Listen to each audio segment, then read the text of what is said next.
एक दिन की बात है कि रावण की बहन शूर्पणखा वो वहां भ्रमण करते हुए आई। पीछे जब सत्संग प्रारंभ हुआ था भगवान श्री राम के चरित्र का, तब आया था विश्रवा को कुबेर जी ने सेवा में 3 नवयुवतियां जो मायामयी और बहुत सुंदर थी, एक पुष्पोत्कटा और मालिनी और राका। पुष्पोत्कटा से रावण कुंभकर्ण, मालिनी से विभीषण और राका से ये शूर्पणखा और खर, इनका प्रादुर्भाव हुआ था। विश्रवा जी पुलस्त जी के ही अंश से प्रकट हुए थे। उत्तम ब्रह्म ऋषि हैं जो ब्रह्मा जी के मानस पुत्र कहे गए हैं, पर क्रोध भाव से कुबेर जी के साथ द्वेष करते थे। प्रारंभ में सुना था उस भाव का प्रभाव हुआ कि माता राक्षसी कुल की थी, तो ये राक्षस स्वभाव वाले प्रकट हुए। पर बड़ी विचित्र लीला, उनमें से विभीषण जी भगवान के परम भक्त, तो ये बहन ही हुई, पिता एक ही है और माता अलग अलग है। ये घूम रही थी, पता नहीं कौन सा सौभाग्य भगवान पर इसकी दृष्टि पड़ी और मोहित हो गई। यद्यपि ये बड़ी भयावनी और राक्षसी स्वभाव की, उसने देखा भगवान श्री राम को तो हृदय में विकलता हो गई। ऐसा सुंदर रूप, अपने को रोक नहीं पाई। प्रणाम है भैया, भगवान के रूप में कौन नहीं मोहित हो जाएगा, प्रणाम है। पर भाव कुछ दूसरा है इसका, आंतरिक। जैसे प्रेम तो गोपीजनों ने भी किया और प्रेम मथुरा की कुब्जा ने भी किया, पर जय जयकार कुब्जा की नहीं, गोपीजनों की ही। श्री कृष्ण सुखार्थ निष्काम प्रेम गोपीजनों के हृदय में है। और थोड़ा तो इसलिए श्री शुकाचार्य जी ने तो उसके लिए दुर्भगा शब्द का भी प्रयोग किया है कुब्जा के लिए। गोपीजनों की चरण रज तो बड़े बड़े महापुरुष बंधन करते हैं। प्रभु के रूप को देखकर एक कामाशक्त हो गई, वैसे फिर भी प्रणाम करने लगा योग्य है। कोई ऐसा है ही नहीं, जब काम स्वयं काम से युक्त हो जाए प्रभु को देख के, कोटि काम के मन को मोहित करने वाले प्रभु का रूप है। पर कुछ भाव कुछ दूसरा है। इसके पति का नाम विद्युज्जुहा है। ये काल के राक्षस का प्रधानमंत्री है। रावण ने जब आक्रमण किया तो विद्युज्जुहा ने, प्रधानमंत्री था, उसने कहा कि तुम्हारी जो ये इच्छा है कि संपूर्ण ऋषि मुनियों को नष्ट किया जाए और राक्षसी राज्य हो, इसमें हम सहयोग नहीं करेंगे। ये शूर्पणखा का पति था विद्युज्जुहा। उसकी कोई आज्ञा का उल्लंघन कर दे बर्दाश्त नहीं था, तो रावण ने मार डाला था उसी दिन। अब जब पति को भी मार डाला तो उसके आगे किसका बस क्या है। तो रही थी अपने भाई खर के समीप ही पंचवटी में, पर सोच रही थी कभी अवसर आए, ऐसा अवसर आएगा तो तेरा विनाश मेरे द्वारा ही होगा।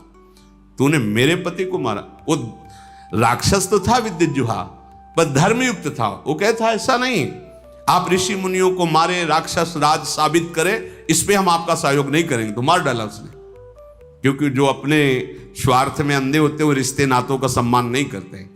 अब ये स्त्री शरीर में थी तो राक्षसी, पर मन मारे बैठी थी कि कोई हमें ऐसा। अक्षर दूषण तीसरा, ये सब अनुगामी थे रावण के, रावण की आज्ञा पे चलते थे।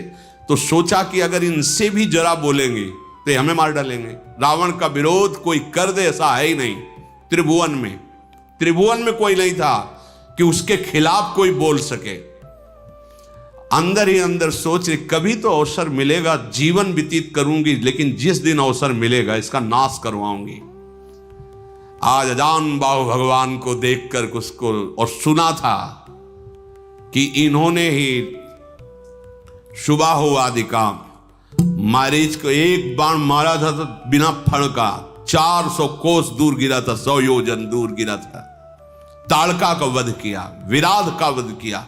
उसको पता था, समझ गई कि कोई साधारण बलि ताड़का को नहीं मार सकता था, शुभाहो को नहीं मार सकता था, विराध को नहीं मार सकता था। इसका मतलब ये महाबली हैं, एक बार इनसे मिल के देखती है। तो प्रभु से कह रही, तुम सम पुरुष, क्योंकि आपने भी निश्चय किया है, निश्चरहीन मह करूं भुज उठाए प्रणकीन, और मेरा भी आंतरिक निश्चय है कि इसको बर्बाद करके छोड़ूंगी, जिसने हमारे सुहाग को उजाड़ा है। पर बोल नहीं सकती थी। सुंदर रूप धारण किया और भगवान के सामने गई और मुस्कुरा कर बोली, तुम सम पुरुष नमो सम नारी, यह संजोग विधि रचा बिचारी। आपके जैसा पुरुष नहीं, मेरी जैसी नारी नहीं, बड़ा सुंदर संजोग है, स्वीकार कर लो महाराज। मम अनुरूप पुरुष जग माही, देखूं खोजी लोक तिहु नाही, ताते अब लगी रहूं कुमारी, मनुमाना कछु तुम्हीं निहारी। मेरे लायक तो आप ही हो, तीनों लोक में कोई नहीं है मेरी जोड़ का कि रावण का विनाश का संकल्प कर सके। आपने भी किया है और मैंने भी किया है, बड़ी गूढ़ भाषा है। वैसे अब तक मैं कुमारी हूं, किसी का वरण नहीं किया, आप हमें स्वीकार कर लीजिए। तुमको देखकर मन मान गया है। भगवान सीता जी की तरफ देखे मुस्कुरा दिए। सीत ही चित ही कही प्रभु बाता, जैसे तुम कुमारी हो ना, आहै कुमार मोर लघु भ्राता। हमारे पास तो सीता जी है, ये कुमार हमारे लघु भ्राता लखनलाल, इनके पास जाओ, इनसे बात करो। ओ गई लक्ष्मण रिपु भगनी जानी, प्रभु बिलो की बोले मृदुबानी, सुंदरी सुन मैं इनकर दासा, पराधीन नहीं तोर सुपासा। प्रभु समर्थ कौशलपुर राजा, जो कछु करही इन्हीं सब छाजा। सुंदरी, मैं तो प्रभु का दास हूं, पराधीन हूं, मेरे द्वारा तुम्हें कभी सुख नहीं मिल सकता। एक कौशल नरेश भगवान श्री राम हैं, इनको सब कुछ फबता है।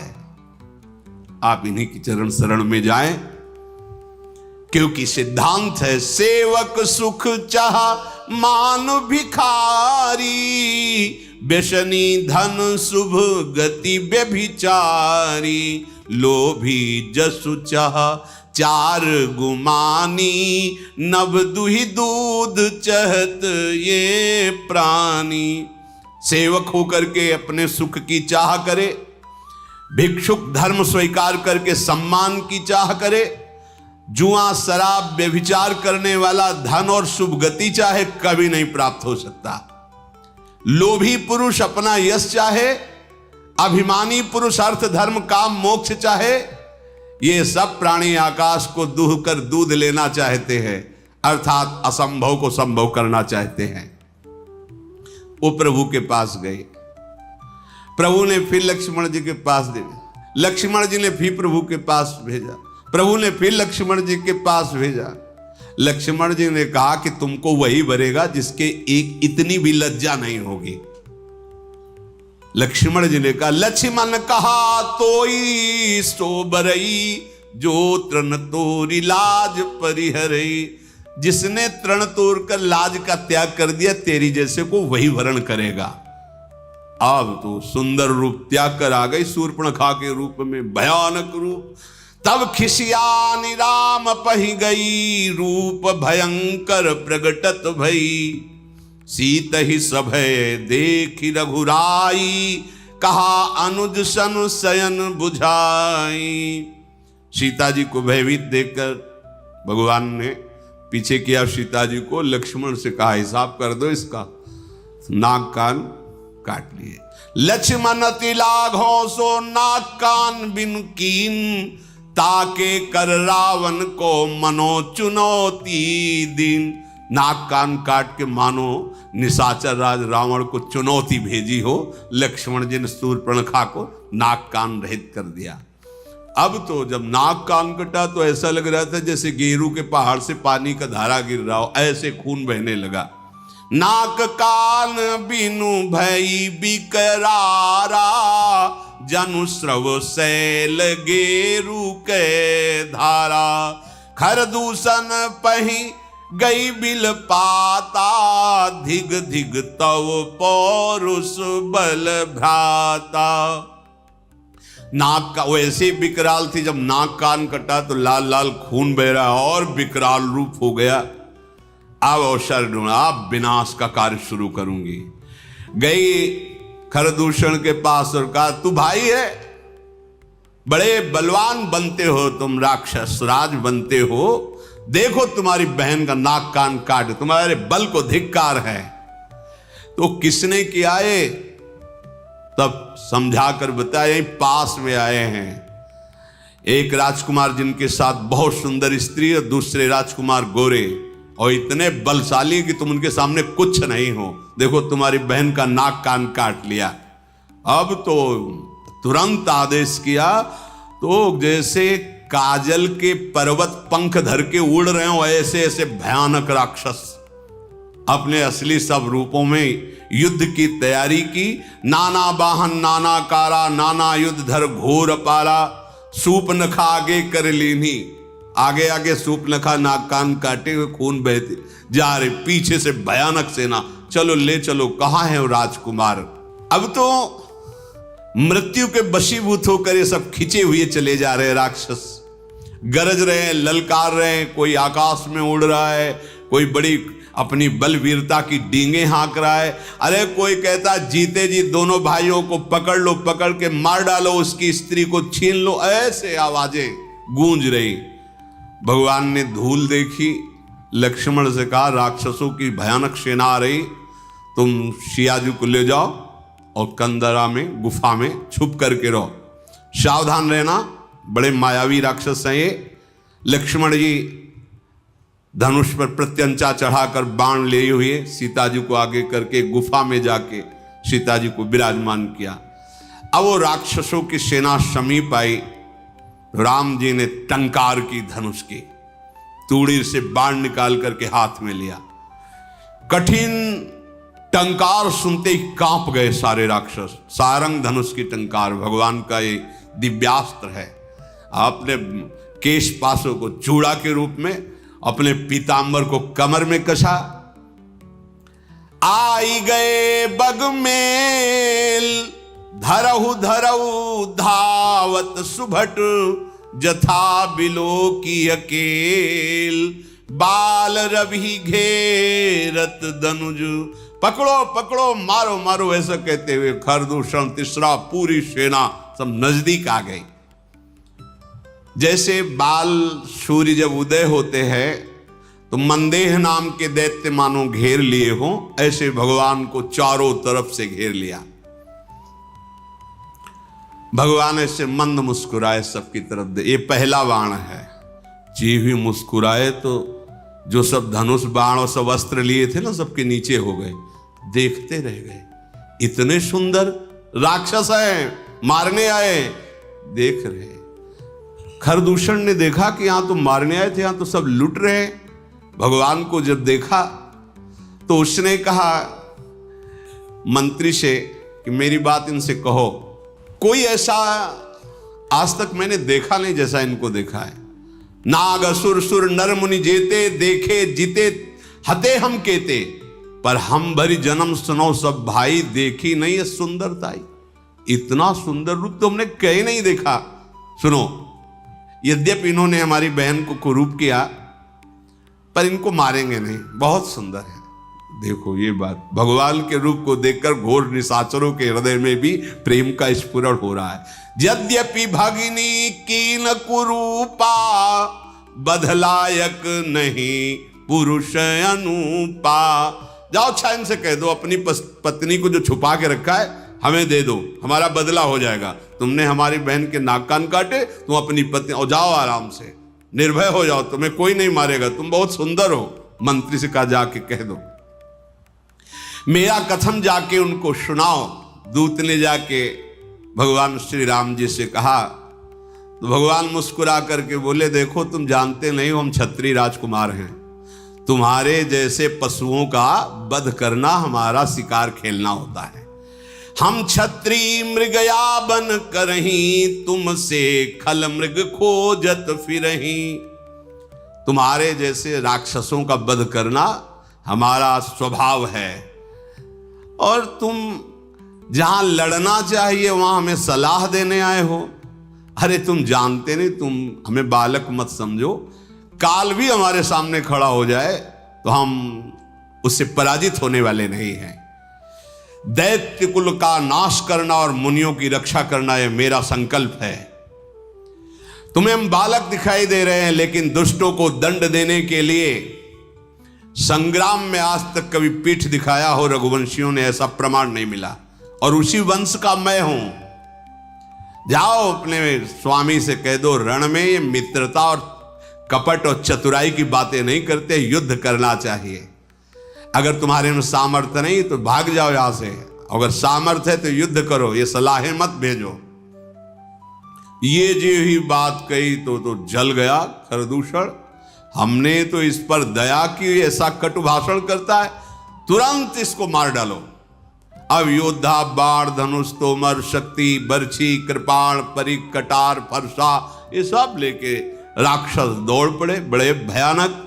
सावधान होई धाये जान सबल आराती, लागे बरसन राम पर अस्त्र शस्त्र बहुभांति।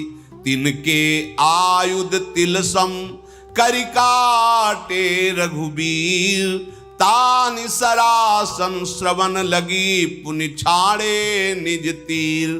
भगवान ने अपने दिव्यास्त्र के द्वारा जितने राक्षसों के अस्त्र थे सबको काट दिया, और बहुत खींच करके जोर से बाण का संधान करके, बाण ऐसे फुफकारते हुए अमोघ बाण भगवान के हैं। कोई ऐसा नहीं बच रहा जो सामने खड़ा हो सके। कुछ कटते जा रहे हैं कई कई जगह से। जब बड़े बड़े निशाचर देखते भागना शुरू किया सामने से। जब भाग रहे तो खरदूषण लौट करके आवाज दिया, अगर कोई आप पीठ दिखाकर भागा तो मैं उसे मारूंगा। युद्ध में अकेले हैं और इनसे सब पीठ दिखा, आज तक न जाने कितने वीरों को मार के खा गए, मुनियों को खा गए, ये भी मुनि वेश में। इनको तुम पीठ दिखा रहे हो। कुपित जान करके कि हमारा जब स्वामी ही कुपित, फिर लौट आए। प्रभु कितनी शीघ्र बाण चढ़ाते हैं, संधान करते हैं, किसी को पता भी नहीं चलता। किसी की छाती, किसी का सिर, किसी का भुजा, किसी का हाथ पैर कट कट करके गिरने लगे। पहाड़ के समान राक्षस, तो वहां रक्त की धारा बह रही है। हाहाकार मच गया। अब भगवान ने एक बाण ऐसा संधान किया कि सबको सामने वाला राम दिखाई दे रहा है।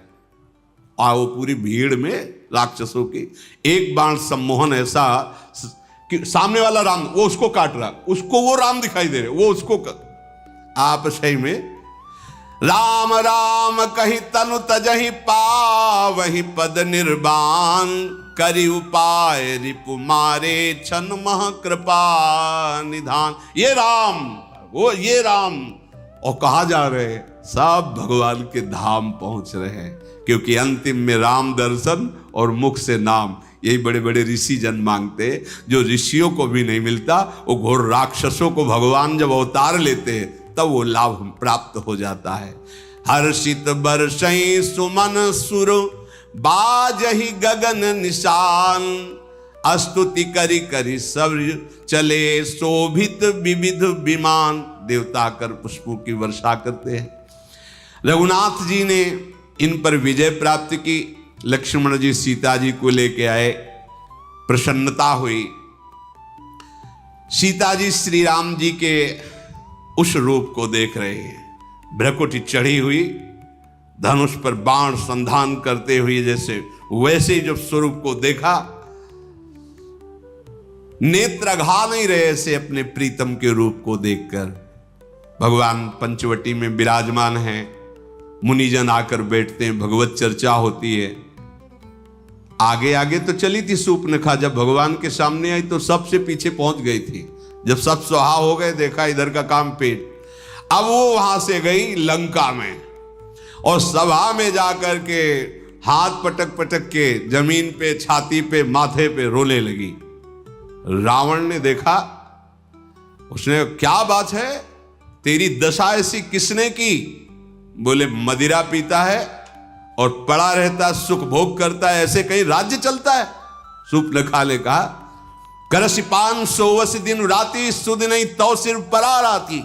बहुत बड़ा दुश्मन आ गया है तुम्हारा, तुम राजनीति को जानते नहीं हो, केवल शराब पीते हो, मदिरा पीते हो और उन्मत्त होकर महल में बने रहते हो। जानते हो अगर विषयों का संग करे तो सन्यासी का नाश हो जाता है, अगर ठीक सलाह देने वाला मंत्री ना हो तो राजा का नाश हो जाता है, अगर मान प्रिय लगने लगे तो ज्ञान का नाश हो जाता है, मदिरा पीने का वाले का ऐश्वर्य और लज्जा का नाश हो जाता है, विवेक ना हो तो वैराग्य केवल नाटक रह जाता है। ऐसे ही यदि राजनीति सही ना हो तो राजा का नाश हो जाता है। मैं सही कहती हूं कि अब तुम्हारे नाश का अवसर आ गया है, बहुत बड़ा दुश्मन तुम्हारे समीप आ चुका है। दुश्मन को और आग को कभी छोटा नहीं समझना चाहिए। रावण, तू अपने अभिमान में है और सभा में तेरे जैसे भाई के होते हुए मेरी नाक कान काट ली गई, ऐसे चिल्ला चिल्ला के, तेरे जीते जी मेरी ऐसी दशा। सारी सभा खड़ी हो गई क्रोध से। शूर्पणखा बाह लंबी कर करके रावण से, तेरे जोश में चढ़ाए, अब तेरा विनाश होगा। क्योंकि ये बात तब नहीं कहती जब सुहाग उजाड़ दिया था कि तेरे होते हुए तेरे हाथों से सुहाग नहीं। अब आज अपनी बात बता करके वो रोने लगी। तू ये तो बता कौन शत्रु है त्रिभुवन में, कौन ऐसा जो रावण से भयभीत ना होता हो? कहा है अयोध्यापति महाराज दशरथ के लाडले कुमार श्री राम, लक्ष्मण और बहुत सुंदर उनके साथ स्त्री है, वो आए हुए हैं, जिनकी भुजाओं का बल पाकर अय दशमुख रावण अब कोई भी मुनि तेरे से भय नहीं खाता। देखने में बालक हैं पर काल के भी वो महाकाल हैं, परम धीर, श्रेष्ठ धनुर्धर, महान गुणों से युक्त, महान बल, अतुलित बल प्रताप, द्रोह भ्राता, खल बदरत सुर मुनि सुख दाता, शोभा धाम राम अस नामा, तिनके संग नारी एक श्यामा।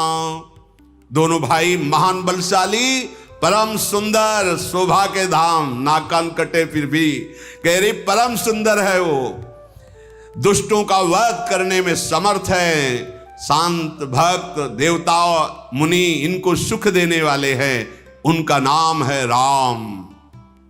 उनके साथ बहुत सुंदर नवयुवती है।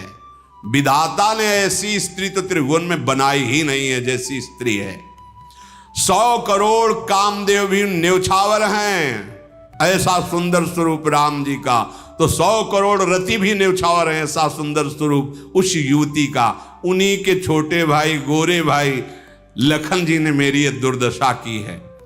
और जब मैं ये बात खरदूषण से कही तो पूरी सेना सहित वहां गए, खरदूषण, तिसरा, इन सब को काट के फेंक दिया, कोई नहीं बचा। शूर्पणखा की बात सुनकर रावण के माथे पे पसीना आ गया। उसने कहा कि सुर नर असुर नाग खगमाही, मोरे अनुचर कहां को नाही, खरदूषण मोहिसम बलवंता, मार सके को बिन भगवंता। ऐसा कैसे हो सकता है? खरदूषण तिसरा को कोई मार सके, ये तो केवल भगवान ही मार सकते हैं, दूसरा कोई मार ही नहीं सकता। सुर रंजन भंजन मही भारा, जो भगवंत लीन अवतारा। ये कोई साधारण ज्ञानी भी नहीं है, भगवान शिव का ये महान अनन्य भक्त है। अब स्वभाव में राक्षसी प्रवृत्ति है।